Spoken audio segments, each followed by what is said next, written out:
Segundo dados do Unicef, o Brasil é o quinto país com mais casos de homicídio de crianças e adolescentes. Isso mesmo, assassinato. E desse número, 75% desses homicídios ocorrem em crianças e adolescentes negros. Você pode estar esquecido, mas muito recentemente entraram em nossa lista de indignação nomes como o de Ágata, Miguel Otávio e Marcos Vinícius. Crianças assassinadas, seja por balas perdidas, seja por ações da polícia. Eu sou Heloísa Galdino. E aí, vamos conversar? Antes de começar esse vídeo, aquele lembrete clássico. Verifique se você continua inscrito em nosso canal. E não esqueça de curtir e compartilhar, para que esse conteúdo possa alcançar mais pessoas. Hoje nós vamos falar de maternidade, mas de uma maternidade específica, a maternidade de crianças negras. Ou, em outras palavras, como criar crianças negras num país racista como o Brasil. E racista estruturalmente falando. Geralmente, a maternidade ela é envolta de conteúdos romantizados sobre ela. E, no geral, quando a gente vai pesquisar conteúdos a respeito da gestação e dos primeiros anos da criança, a respeito da primeira infância, a gente vê sempre elementos sobre amor, carinho, cuidado, acolhimento. E é claro que esse é um momento para toda mulher, que envolve muita preocupação, apreensão, dúvidas, sobretudo se a gente estiver falando do primeiro movimento rumo à maternidade para toda mulher. E aí eu pergunto, vocês já se colocaram em algum momento para refletir que a maternidade de crianças negras, ela guarda determinados elementos de muita especificidade? Sim, guarda. E ainda bem que no Brasil tem surgido cada vez mais grupos de mulheres que se organizam e falam sobre os seus problemas.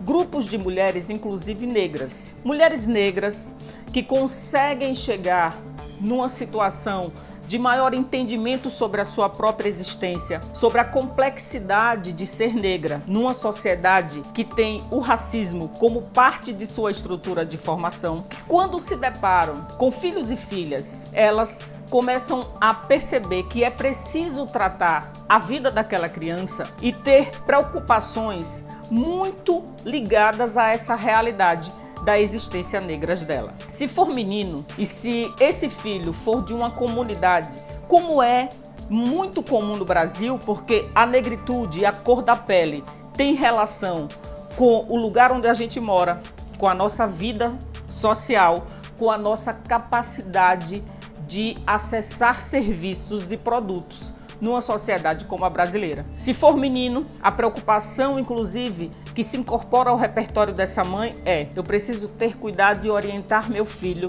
toda vez que ele sair nas ruas. Vocês imaginam que essa abordagem policial ou essa situação específica da criança, muitas vezes provocam questões e sequelas que ela vai carregar ao longo da vida. E se for uma menina, é preciso desde sempre trabalhar a questão da hipersexualização do corpo delas e da maneira como as meninas são enxergadas numa sociedade racista. Vocês que me acompanham por aqui já devem saber que eu sou mãe de uma menina negra, Maria Vitória. E eu incorporo ao meu cotidiano, sobretudo nesse primeiro momento, já que ela é uma criança em primeira infância, a orientação para que ela tenha autoestima. Porque não é fácil.